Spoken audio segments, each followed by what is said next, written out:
Hello there. I'm a man in a cheap and vaguely uncomfortable suit. Welcome to my black void.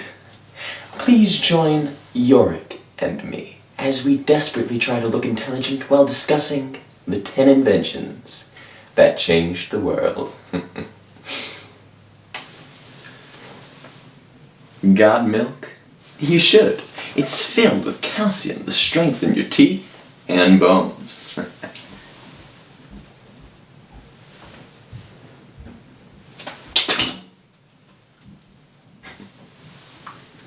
However, dairy products would be nowhere near as convenient to obtain if not for the valuable process of pasteurization.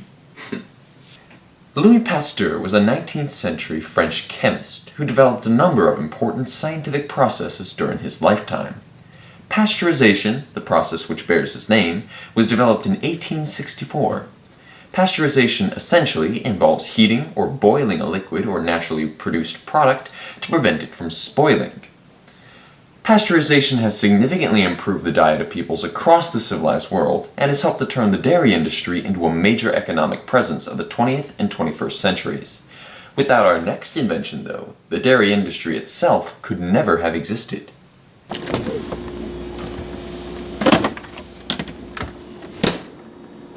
Of course, with all the milk that we drink nowadays, it would be an awful shame if we didn't have somewhere to store it. Behold, refrigeration. Marvel of the modern age. Before the advent of mechanical refrigeration, foodstuffs were usually kept cool using ice and packed snow. Perishables could also be placed in deep ice cellars dug beneath the surface of the earth. In 1844, American physician John Gorrie invented the first mechanical refrigeration system to air condition the Florida hospital in which he worked. Various businessmen and inventors developed mechanical refrigeration systems during the following years, until Ferdinand Curie created a design which made use of ammonia in 1859. This design was used heavily in industry, but could not be used domestically until the mid-1930s, when technological developments rendered an ammonia system less toxic to the household. With refrigeration, meats and fruits, foods that are particularly vulnerable to spoiling, became more available around the world, helping to improve diets in tightly compacted populations. The diet of peoples is a relatively unimportant issue, though, in comparison to transportation.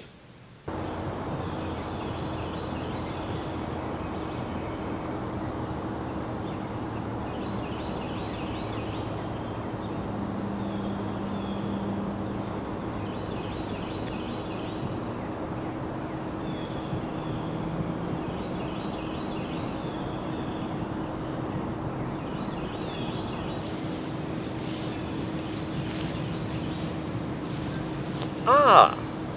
Hello there!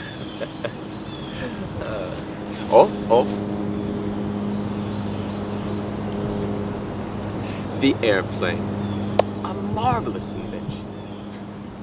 You'd be hard-pressed to find the 21st century American adult who has not been on at least one airplane ride in their lifetime.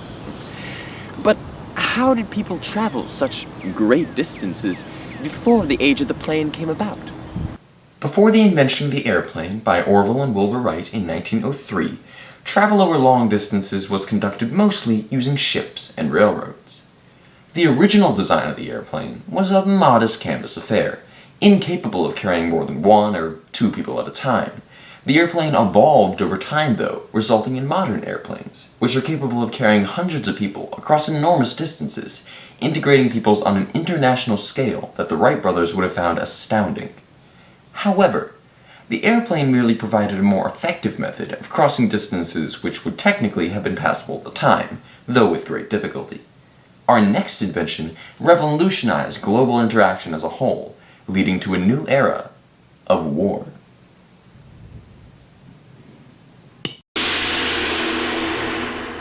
Pressmen are in position at Yucca Flats, Nevada, as troops arrive for the biggest atomic explosion ever set off in America.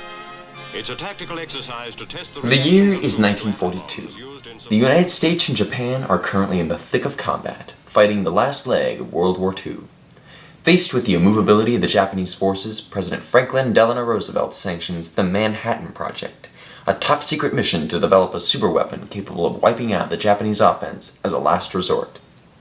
Led by atomic scientist J. Robert Oppenheimer, the project eventually led to the creation of the nuclear bomb, which was used to end World War II during the bombings of Hiroshima and Nagasaki.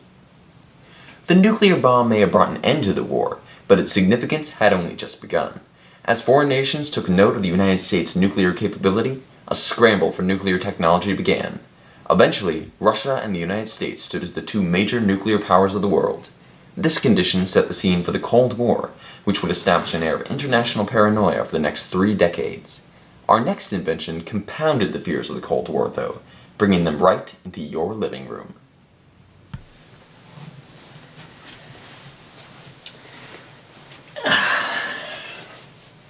Now here's an invention that everyone's familiar with. Although the concept of broadcasting images into the average home had been a fascination of scientists and entertainers since the late 19th century, television became a true reality during the 1950s. Suddenly it was possible for anyone to experience all the entertainment of the theater from the comfort of their own living room. Over time, television developed further, with the creation of cable and satellite television making a greater amount of information than ever before available to peoples on an international scale. Nowadays, television has surpassed theater and film in terms of popular entertainment, and has become the #1 manner in which first world countries absorb information and ideas. But first world countries would arguably not even exist without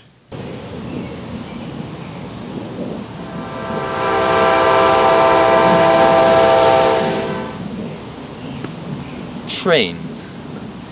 As any self-respecting AP World History student will tell you, railroads have played a vital role in the development of our culture and our modern economy. The train could never have become a reality, though, without one thing: the steam engine. The steam engine was first developed in 1690 by French physicist Denis Pépin. His primitive design accomplished the simple task of pumping water, using a steam-powered piston that activated when applied to heat. This simple design provided the basic template for the system that would eventually be used to power locomotives in the 19th and 20th centuries. With such an engine, businesses were able to transport goods and services across vast distances. For instance, the expansion of the United States was enabled by railroads, which carried fuel and foodstuffs to settlers on the Western Front, and 19th century imperialism would not have been nearly as productive as it was without the use of railroads. Years later, a certain inventor would revolutionize the concept established by the steam engine to give us our next invention. Now, we all use cars at some point or another, but few of us actually stop to think about how they work, or why they're so important. Cars, buses, airplanes, trains. In the world of today, they all run on internal combustion engines, the modern descendant of the steam engine.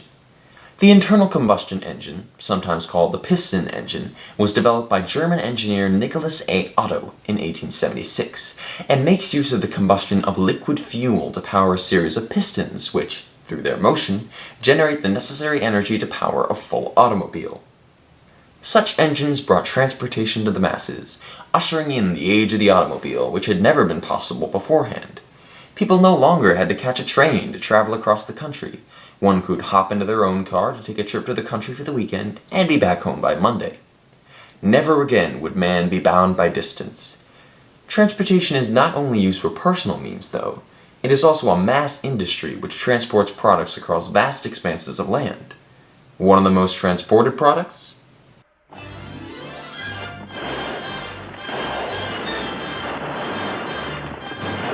Guns. As Americans, we seem to have a fascination with firearms characteristic of no other nation on Earth. Whether we are protesting for them, protesting against them, or simply using them to destroy the nearest innocent rusted can, America seems to never be able to escape the prevalence of the gun. The history of the firearm began with simple weapons, which could basically be summarized as miniature cannons. These could be held in the hands of 2 people. The modern gun, however, was an invention of the 1400s, when firearms were given curved stocks and flintlock fuses. These evolutions enabled the gun to become a one-man weapon, arming hundreds of men in battle and leading to an age of long-range murder that would revolutionize combat. Of course, guns were once made by hand. Today, they are manufactured on a massive scale. Such manufacturing is all due to our next invention. So efficient. Just like poetry. But who do we have to thank for such mechanical convenience? In 1913, the industrial age was at its height, with factories across Europe and America producing boatloads of affordable products that could be exported to foreign nations, bolstering national economies. Henry Ford, wishing to render his automobile factories even more productive, applied the concept of the production line to all of his properties. The process that Ford created involved a system by which the elements of a car would be applied one by individual workers, eventually resulting in a finished vehicle. This process proved to be quick and effective, and was soon adopted by other major companies, revolutionizing manufacturing. Today, the assembly line is particularly responsible for the manufacture of our #1 invention. Here we are. #1. So, what is it? What is the greatest human invention of all time? The personal computer. We all use one every day. We can barely live without them. In 1953, computers were enormous devices which took up entire rooms, and only about 100 existed worldwide. Since then, computers have been revolutionized to an enormous degree. Machines that were once as large as city buses can now fit in our pockets, allowing us to communicate across enormous distances and accomplish technological tasks with the click of a button. With personal computers, a single person can accomplish tasks which a team of scientists would have found impossible when computers were first created. Our modern world could quite simply not function without the personal computer. And there you are. The 10 most important inventions of human history. Thank you for joining Yorick and me on this journey. Now go home.